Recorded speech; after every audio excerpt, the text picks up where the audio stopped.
huling gabi ng burol ni Alexa Gutierrez, mas marami nga ang nakiramay. Dumating nga sina Claudine Barreto at agad na niyakap si Tito Eddie. Ayon kay Claudine, nasa Cebu siya for vacation, pero pinilit na makauwi para makahabol sa huling gabi ni Alexa.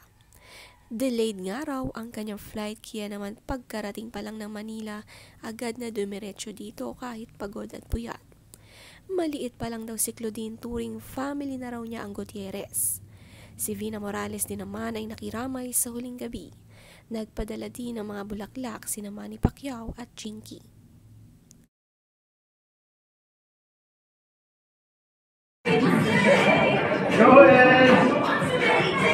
Marami naman ang napasaya ng anak ni na Elvis at Alexa Gutierrez. Sumayaw nga ito bilang part ng program sa last night. Ito nga ang huling sayaw na iaalay sa kanyang ina.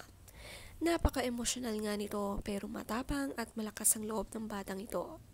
Napawi ang kalungkutan at panandalian dahil sa ginawang pagsasayaw. Si Richard Gutierrez, makikita ring nandito katabi ang kanyang kapatid na si Rufa.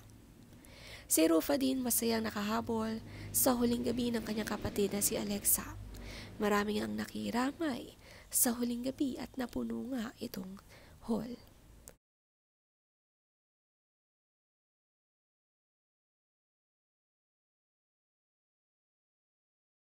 Hanga nga si Elvis sa kanyang anak, kahit sobrang ang daming tao, basta para sa kanyang ina ginawa ito. Ang anak din nila kasi pinalalakas ang loob ng kanilang tatay Elvis. Sobrang proud ang Mami Alexa sa'yo.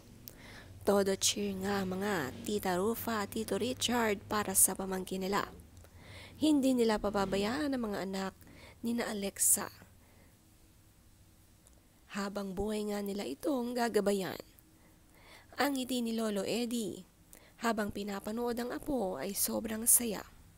Ang happiness ng Gutierrez family, ang kanilang mga apo.